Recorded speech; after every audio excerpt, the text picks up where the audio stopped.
Je ne suis pas blasée. Je ne suis pas du tout blasée du parfum. Et c'est un hobby tellement cher. Ce hobby me ruine et en plus je suis au chômage et je suis absolument irresponsable financièrement, enfin c'est terrible. En fait c'est incroyable. Comment est-ce qu'on a réussi à créer ça? Des choses que je n'ai jamais senties, des choses au contraire qui sont hyper photoréalistes et que je retrouve exactement. Enfin, si vous êtes un investisseur, appelez-moi. En fait j'ai envie de sentir la petite mousse du fin fond de la forêt, la petite mousse millénaire, j'ai envie de sentir la dryade qui gambade avec ses petites feuilles là, nanana.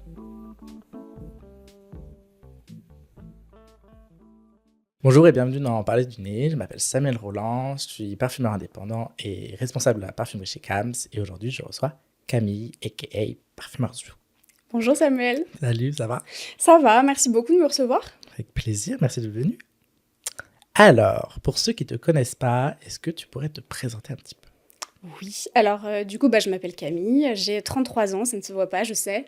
Et moi, à la base, je suis créatrice de contenu sur TikTok d'abord et sur Instagram, même si je n'ai pas encore beaucoup de followers dessus.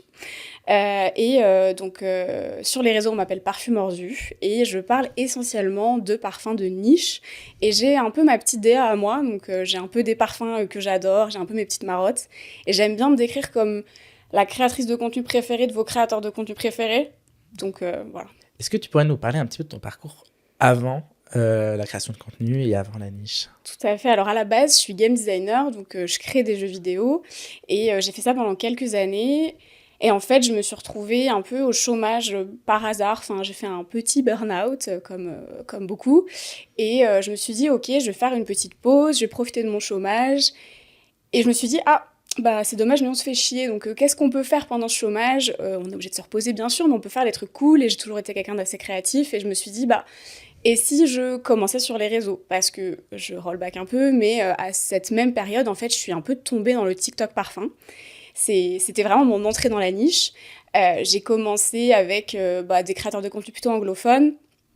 Et en fait, quand j'ai ouvert la porte de la niche et que je me suis rendu compte qu'en fait, il y avait tout un monde caché dont on nous parlait pas, j'étais là en mode, mais attendez, mais il existe autre chose que les marques de Sephora. Et je connaissais un petit peu, les marques de Corner, les Byredo, des choses comme ça. Mais je me suis dit, mais attendez, il y a des parfumeries encore plus niches, encore plus artisanales, etc. Et je me suis dit, mais c'est incroyable, quoi.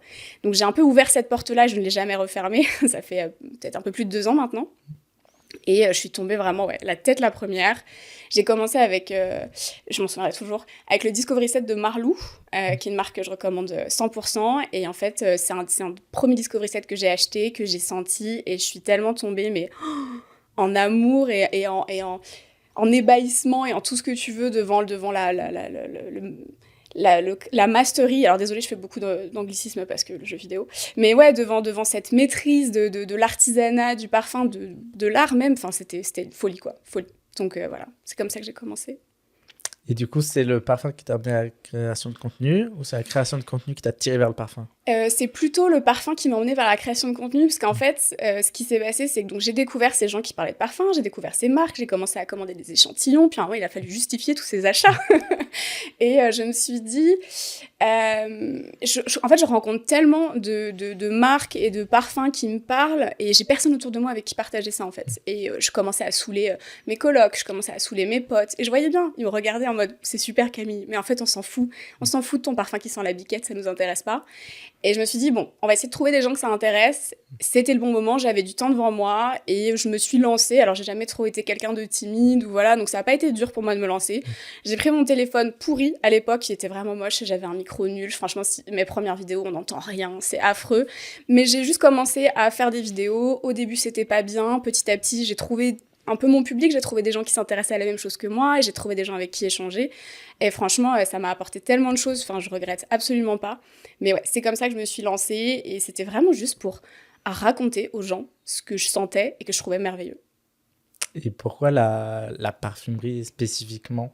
C'est quelque chose que tu aimais déjà avant, qui vient de plus loin? Je dirais que j'ai toujours bien aimé les parfums. Je suis pas forcément quelqu'un des odeurs, j'ai pas une énorme culture olfactive, c'était pas quelque chose qu'on pratiquait énormément dans ma famille. Nous, on est plutôt des mangeurs à la base.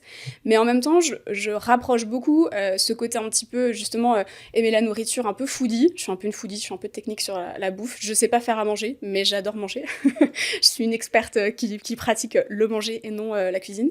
Et du coup, je rapproche beaucoup ça Non, cette espèce d'hédonisme de l'appréciation des odeurs, enfin pour moi c'est hyper lié. En fait, il y a plein de choses comme ça que j'aime beaucoup. Donc en fait, j'ai pas forcément beaucoup senti dans ma vie et j'ai toujours porté des parfums, mais c'est vraiment la niche qui m'a emmenée vers ça, parce que je m'étais un peu désintéressée de la parfumerie designer. Alors non pas qu'il y ait quoi que ce soit de mal avec la parfumerie designer, c'est juste que je m'y reconnaissais pas vraiment. Et donc voilà, j'avais mes petits parfums signature de ma jeunesse, puis quand j'étais jeune adulte. Et ça restait un hobby, genre c'est très cool, c'est très beau, mais bon, en fait, au final, il n'y a rien qui me touche vraiment. Et je me souviens que d'ailleurs, les derniers parfums designer que j'avais sentis, quand j'avais peut-être, je sais pas, 22, 23 ans, je m'étais dit, ok, c'est bon, je suis une adulte maintenant, je vais mettre des parfums d'adulte, on va mettre un truc sexy cool de meuf stylée. Et j'avais passé mes 4 heures dans un Sephora et j'étais là, mais pourquoi il n'y a rien qui me touche, il n'y a rien qui me parle, enfin, c'est vraiment pas... C'est pas mon truc. Ce qui fait que voilà, j'ai laissé ça de côté. Et en fait, j'y suis vraiment revenue, et là, mais à 2 milliards de pourcents, au moment où j'ai découvert qu'en fait, voilà, il y avait plus complexe, il y avait différent, il y avait des choses qui me touchaient davantage. C'est aussi pour ça que je dis que j'aime des choses que les gens aiment pas trop, je crois. Mais c'est vraiment quand j'ai découvert ces autres mondes olfactifs et cette autre manière de traiter les odeurs, en parfumerie en tout cas, que je me suis remis là-dedans. Et quand j'aime les choses, je les aime pas à moitié, donc on est là. Quand tu fais de la création de contenu, qu'est-ce qui t'anime? C'est un échantillon que tu as senti? C'est une marque? Qu'est-ce qui te lance? Ça dépend. Au début, c'était vraiment voilà, des découvertes. Je partageais un peu les choses qui me plaisaient. Des fois, je faisais des reviews entières. Et plus, je pense, plus ça va, et plus j'ai eu aussi envie de remettre sur le devant de la scène des créateurs que j'apprécie ou des marques dont je partage les valeurs. Je dirais que la création de contenu, pour moi, elle est devenue de plus en plus politique, et c'était de plus en plus intéressant pour moi aussi d'aller chercher des choses qui sont de l'ordre de la valeur, qui sont de l'ordre aussi de l'appréciation de la création, parce qu'en fait, il y a vraiment des créateurs dans le parfum, et il y a du travail de certains parfumeurs ou de certains créateurs de marques auxquels forcément on est plus sensible. Donc ça dépend un petit peu. Évidemment, quand j'ai un coup de cœur sur un parfum, et ça arrive encore régulièrement, et j'en suis très contente d'ailleurs, je ne suis pas blasée. Je ne suis pas du tout blasée du parfum. C'est des choses dont j'ai envie de parler. Et petit à petit aussi, à force d'avoir, entre guillemets, une communauté, enfin, je sais pas, des milliards de followers, mais il y a quand même des gens qui font des demandes, et c'est trop bien, en fait. Moi, j'adore être la personne qui recommande. J'ai déjà vu plein de créateurs de contenu dire, et ils ont bien le droit, oui, je vous répondrai pas, je suis pas votre personal shopper, mais moi, je suis votre personal shopper, en fait. Enfin, venez en DM, demandez. En fait, mon cerveau, il enregistre tout. Demain, tu me demandes une recommandation, j'en ai 10, en fait. Enfin, je sais pas, c'est comme ça que mon cerveau marche. Donc, si ça peut profiter aux gens, moi je suis hyper contente, et j'adore qu'on me challenge un peu, moi j'adore qu'on me donne des prompts, je pense que j'adorerais être vendeuse aussi, si tu me dis j'ai envie de sentir le petit caillou à marée basse, allez c'est parti, j'en ai 4 qui sortent sans problème quoi. Donc c'est ça que j'aime bien faire. Qu'est-ce que tu penses toi personnellement de toute la partie presse, PR, les gratuités, les collabs, tout ça? Comment tu te positionnes un peu dans ce monde-là, dans la création de contenu? C'est un gros sujet. C'est un gros sujet parce que... alors moi, je trouve que les marques sont plutôt généreuses. Enfin, je pense qu'en 2026, elles ont compris l'intérêt des créateurs de contenu. Alors, plus le temps passe et moins j'accepte, entre guillemets, les pillards. Je commence aussi à capter à quel moment est-ce que une marque va être intéressante, entre guillemets, pour moi, à quel point est-ce que ça va fitter en termes de goût, même en termes de DA, etc. Mais j'aime aussi me faire surprendre. Donc, disons que je suis un petit peu plus difficile maintenant. J'en ai beaucoup eu, et en fait, j'ai beaucoup eu de déceptions. Encore une fois, mes goûts sont quand même assez spécifiques. J'aime bien les trucs qui sont quand même assez niches. J'aime bien certains types de parfums. Typiquement, les ambrés, moi, c'est compliqué. Ça veut pas dire qu'il n'y a pas des ambrés que j'aime, mais comme c'est quasiment que ce qui sort sur le marché, c'est vrai que quand une marque me contacte et me dit bon, bah voilà, tu veux recevoir ça, et que je leur dis bah, clairement, vous savez pas été voir les vidéos, les gars, parce que moi, je veux bien, hein, mais je pense que je vais pas être une bonne ambassadrice pour votre marque.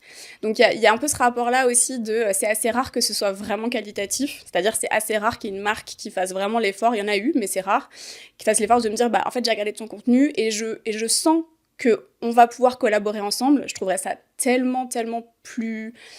Je trouve que ça ajouterait beaucoup de valeur si les marques étaient, entre guillemets, capables de faire ça, mais il n'y en a pas beaucoup qui prennent le temps. Et du coup, bah, au début, on accepte beaucoup. Forcément, on est un petit créateur, c'est un peu la consécration, et puis on a des parfums gratuits. Et c'est un hobby tellement cher.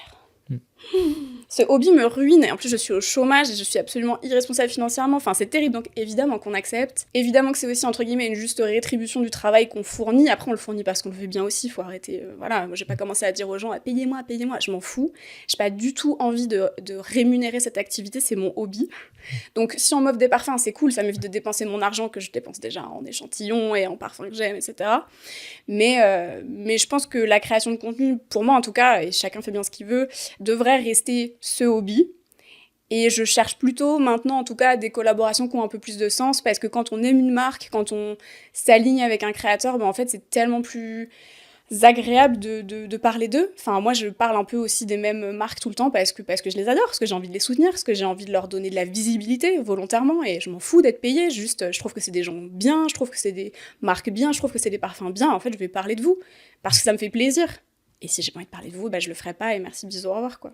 Pourquoi tu as décidé de vraiment mettre en avant la niche particulièrement quand on voit qu'il y a quand même encore beaucoup de créateurs de contenu qui restent sur le designer? Pourquoi la niche? Qu'est-ce qui t'a animé là-dedans? C'est difficile à expliquer, mais en ayant beaucoup plus senti de designer ces temps-ci, que j'avais un peu du coup boudé pendant un moment et j'aurais pas dû, je me suis rendu compte que je trouve que la niche se permet de faire les choses différemment. Et en fait, un truc que j'adore avec les parfums de niche, c'est que je trouve qu'ils font vraiment shine les matières. Je trouve qu'ils mettent vraiment en avant les matières premières, et je pense que moi j'ai un peu cette appréciation, j'ai envie de dire super technique, c'est pas pour me la péter, mais j'ai un peu ce cerveau analytique, j'aime essayer de trouver ce qu'il y a dans un parfum.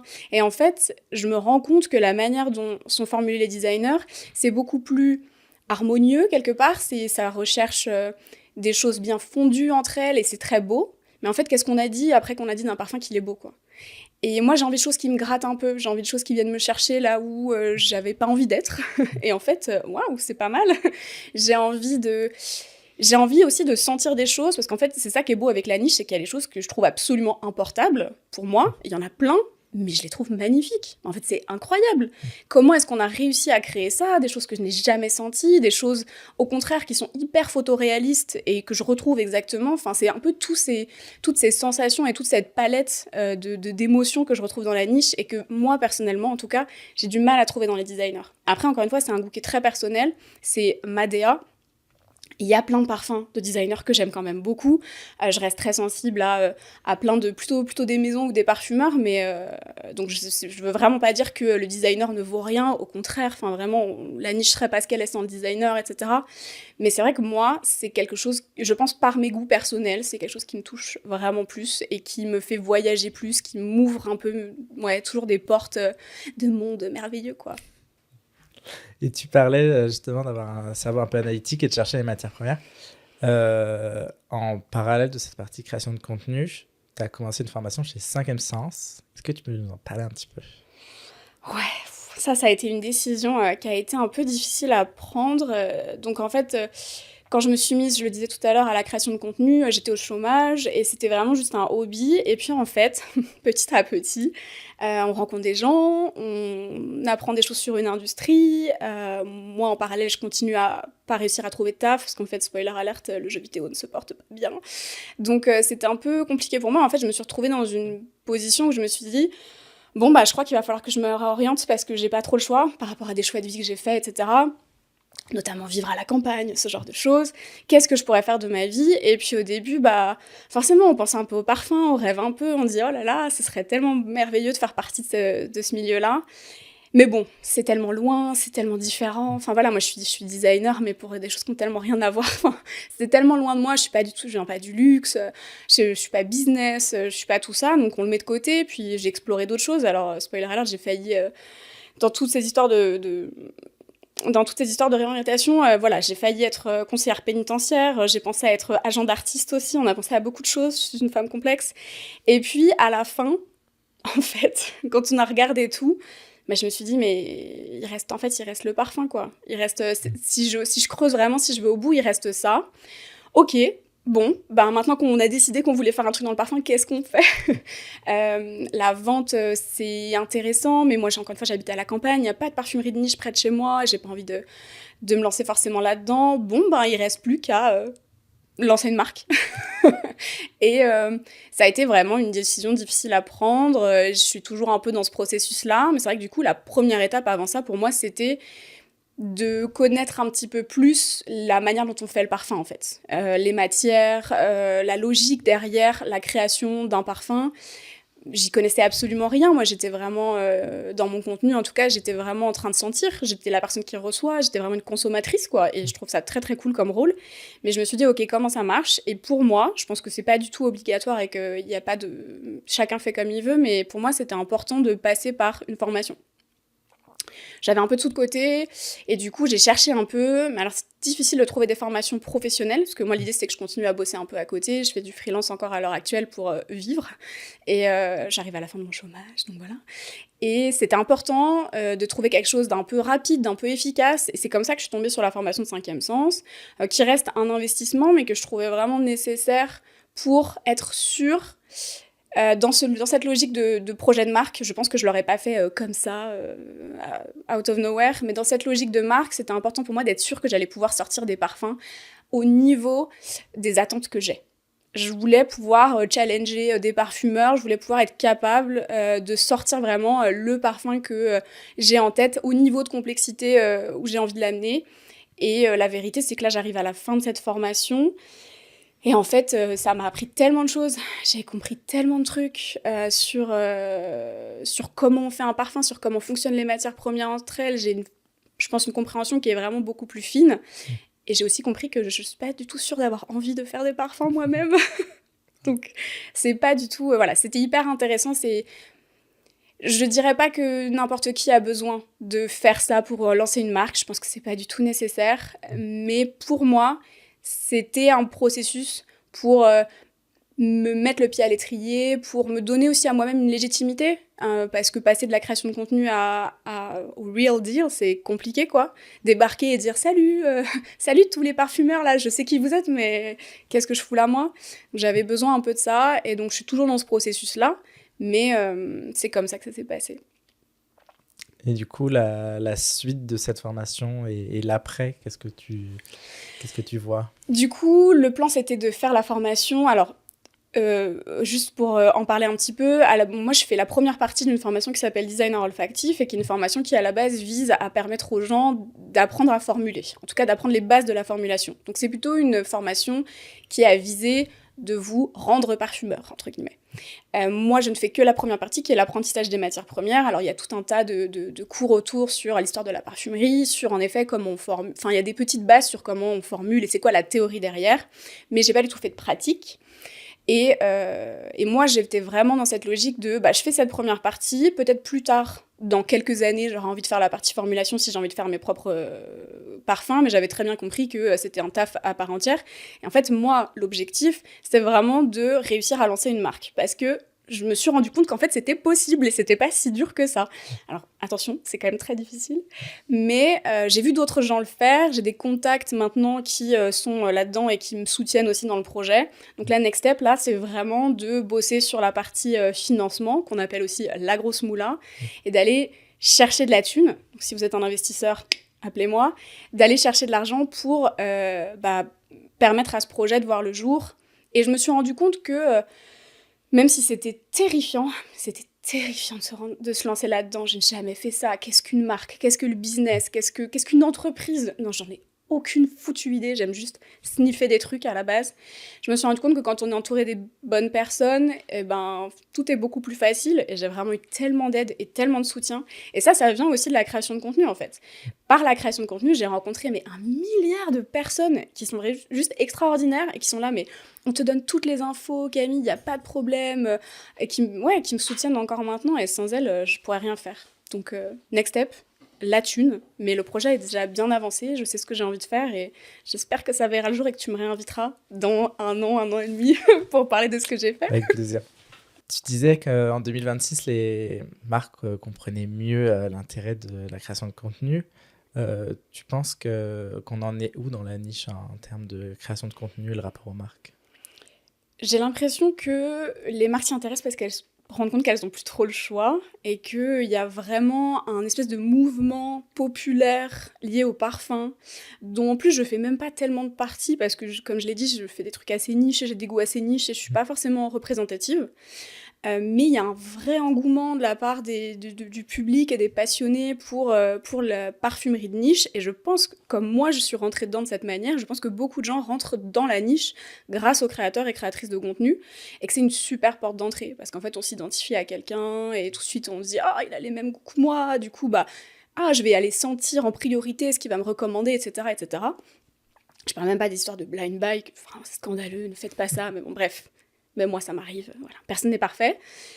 Et du coup, les marques forcément les plus malignes, entre guillemets, se rendent compte de l'intérêt. Donc j'ai l'impression que ça bouge de plus en plus. Je vois des marques qui même sont historiques ou traditionnelles et qui vont là-dedans pour la première fois. Nous, entre créateurs de contenu, on sait qui envoie des colis presse, on sait qui contacte, on sait qui discute. Et ça bouge de plus en plus. Et je pense vraiment que ça devient absolument incontournable et essentiel. Maintenant, si j'ai un conseil à donner à des marques qui m'écouteraient, s'il vous plaît, ciblez en fait. Et ciblez pas les gros comptes, parce qu'en fait, je dis pas ça parce que j'ai un petit compte, voilà. Mais c'est intéressant vraiment d'aller chercher des gens qui vous ressemblent, parce que les consommateurs que vous essayez de toucher en tant que marque suivent ces gens qui vous ressemblent, ou dont les goûts sont... voilà, qu'il y a une affinité dans les goûts, etc., etc. Donc je pense que la next step, c'est très bien de se rendre compte que les créateurs du contenu, c'est pertinent. En plus, encore une fois, on fait du travail gratuit et on est content de le faire. Donc collaborons. Mais vraiment, je pense qu'il manque un step dans la plupart des marques d'aller chercher les bonnes personnes. Les bonnes personnes qui seront les bons porte-parole pour vos produits, pour votre marque, pour vos créations, pour votre art, appelez ça comme vous voulez. Et ça, c'est un truc que je vois encore trop peu. Et je vois que quand c'est fait et quand ça marche, mais ça crée des parfums qui sont tout de suite viraux, ou pas forcément viraux, mais ça crée une espèce de succès, de petites bulles, voilà, parce que bon, tout le monde essaye de faire le dernier hit, mais on sait que c'est pas forcément... déjà, on n'a pas forcément le contrôle dessus. Enfin, je pense que même les marques essayent de faire un hit, et des fois ça prend, et des fois ça prend pas, et on sait pas pourquoi. Mais en tout cas, je pense qu'aller chercher vraiment des créateurs et des créatrices qui ont ce petit quelque chose qui fit vraiment parfaitement avec la marque ou avec le parfum, c'est ça la clé, quoi. Donc c'est ce que je souhaite aux marques, parce que moi je vous souhaite de réussir, y a pas de problème. Et c'est ce que je nous souhaite aussi à nous, créateurs de contenu. Moi j'en peux plus qu'on me contacte et qu'on me dise «Ah, tu veux sentir mon oud épicé ambré?» Les gars, oui d'accord, je veux bien le sentir, mais en fait, c'est pas moi que tu veux, en fait. Ça, c'est dommage. Voilà. Mais continuez à m'envoyer des trucs, hein. Pas de problème. Moi j'aime bien, donne. Je demande toujours à mes invités des petites recos. Est-ce que tu pourrais nous donner une reco pour quelqu'un qui se lance dans la niche, quelqu'un qui arrive chez Cams, c'est la première fois qu'il veut sentir la niche? Qu'est-ce que tu lui proposes? Excellente question. Alors, comme je l'ai dit, parce que j'ai beaucoup parlé de ma DA, mais j'ai pas forcément dit quelle était ma DA. Donc c'est le moment pour moi de parler. Alors à la base, moi c'est vrai que je me présente un peu comme ça. Alors je me suis rendu compte que c'était mes goûts, parce qu'au début je le savais pas. Mais c'est vrai que moi j'aime beaucoup les parfums verts. En fait j'ai envie de sentir la petite mousse du fin fond de la forêt, la petite mousse millénaire. J'ai envie de sentir la dryade qui gambade avec ses petites feuilles là. Non. J'ai envie de sentir ce genre de choses, donc je suis très parfum végétaux, etc. Et je me suis rendu compte que j'aimais bien quand ça sentait la terre. J'aime bien quand ça sent l'humus, j'aime bien quand ça sent la vieille racine, j'aime quand ça sent le champignon. Il y a pas mal de matières dans la parfumerie qui sentent ça. Il y a notamment une que je trouve magnifique, qui est l'iris, qui reste une de mes notes préférées. Et du coup, si je devais faire, parce que j'y arrive, si je devais faire une recommandation iris qui est quand même facile, il y a un parfum que j'aime beaucoup et que je porte assez en ce moment, qui est le 502 de chez Bon Parfumeur. Ce que j'aime bien, c'est que c'est aussi une marque qui est vraiment très peu chère. Donc pour une entrée dans de la niche accessible, je trouve que c'est assez cool. Vous déboursez pas des milliards d'euros et c'est quand même des parfums qualitatifs. Et moi, je trouve que c'est probablement leur plus beau. C'est aussi un de leurs best-sellers, si je dis pas de bêtises. Il y a deux versions. Il y a une version extrait si vous êtes un gros prouveur, et il y a une version haut de parfum si vous êtes une petite personne sensible comme moi, qui sont vraiment très proches. Donc voilà, je laisse les gens décider. C'est un parfum qui est assez doudou, on est sur un iris qui est plutôt chaud. Il y a un petit peu de notes hespéridées au début, mais c'est vraiment très tranquille. On est sur quelque chose de vraiment très rond, un peu iris santal. J'ai plus les notes en tête, mais c'est quelque chose d'un peu lacté, de fleuri poudré comme l'iris peut l'être, très légèrement cosmétique, mais c'est vraiment un doudou. On a envie de le mettre. Moi, il me réconforte beaucoup, et pour les journées où il fait moche, c'est parfait. Et si tu avais une reco, mais cette fois-ci un peu plus pour la saison, pour cette début d'année comme ça là. Je vais rester dans le même thème du coup, mais faire une reco, une version niche. Si vous avez aimé 502 et que vous voulez aller plus loin et que vous êtes prêt à être un peu des zinzins, j'aurais envie de recommander Violet Nere de Meo Fuscioni, qui est un parfumeur italien un peu foufou, quoi, mais très bresson, quoi. Le mec, il est dark. Violet Nere, c'est une violette iris qui est travaillée vraiment sur son côté cosmétique, cette fois à balle. On est sur quelque chose de très très poudré qui sent le maquillage de vieille dame, mais de la meilleure façon possible. Et qui est aussi assez sombre, genre très patchouli, très voilà, dark, un peu vieille mamie, mais elle est un peu. Elle a fait des choses dans sa jeunesse, tu vois. Elle cache des trucs. Elle a un passé sombre et si tu lui demandes, elle te raconte un peu sa vie. Et t'es là, genre, mais c'est dingue. Il est parfait. C'est vénéré. Violet Nere. En restant dans le côté reco, est-ce que tu as d'autres créateurs de contenu justement pour cette idée de gens qui connaissent pas trop la niche ou quel compte faut suivre, par qui faut commencer? Il y en a tellement. Ouais. Bon, déjà, je m'excuse d'avance à toutes les personnes que j'oublie parce que je suis sûre qu'après, ils vont m'écrire, ils vont me dire mais tu m'as pas cité. Il y en a beaucoup. Après, l'avantage, c'est quand on commence à se pencher dessus, on en trouve. Je vais commencer peut-être par des comptes que j'aime beaucoup et qui sont peut-être un peu moins connus. Mes girlies du parfum, alors on a des goûts assez similaires, c'est vraiment mes go sûrs. Brume Pourpre et Musk and Mystique, elles sont toutes les deux sur Instagram et sur TikTok, elles sont super. Alors pour le coup, elles ont moins de followers parce que c'est pas elles montent pas leur petite bouille, mais elles ont tellement des recos pertinentes, elles sont tellement douces, je les adore. Sur peut-être des comptes un petit peu plus connus, qui font un petit peu plus de chiffres. Le carnet du parfum, c'est mon sang adorable, qui lui fait pas mal de contenu un peu lifestyle aussi, mon influenceur bouffe préféré aussi. Rémi, @Kodo, Quodo, qui lui pour le coup est parfumeur, alors il a tendance à faire du contenu plus en anglais, mais c'est vraiment hyper intéressant et j'ai appris énormément de choses en suivant son contenu. Et c'est cool d'avoir quelqu'un qui a à la fois cette vision créateur de contenu et à la fois cette vision parfumeur indépendant, je trouve que c'est hyper précieux et son contenu est vraiment riche.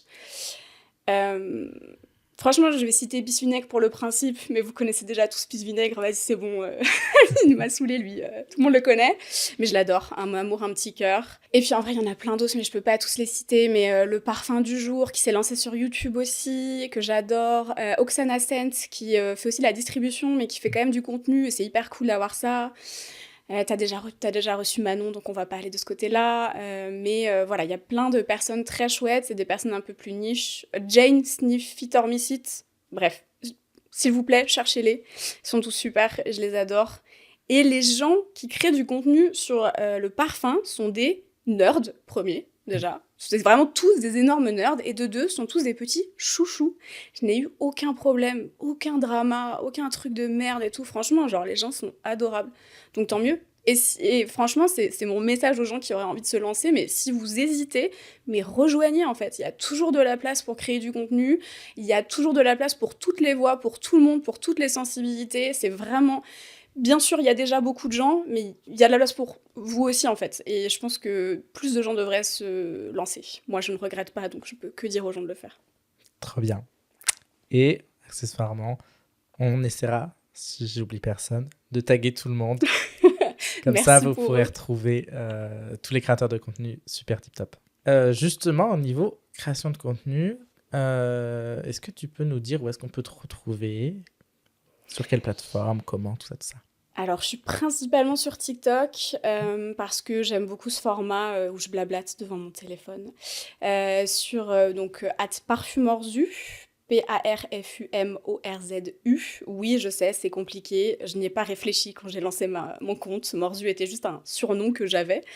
Mais voilà, c'était logique du coup de faire Parfumorzu et j'aime bien les jeux de mots. Donc vous me retrouverez sur TikTok. Je suis aussi maintenant sur Instagram parce que il faut un petit peu exister sur Instagram aussi. Et puis les marques sont beaucoup plus sur Instagram quand même si elles viennent de plus en plus sur TikTok parce qu'elles ont compris la force de TikTok. Donc voilà, je suis sur les deux, n'hésitez pas. Et encore une fois, si vous voulez des recos, slide en DM. Merci beaucoup. Merci à toi, c'était un plaisir d'être là. Et puis au plaisir de te recevoir. Toujours.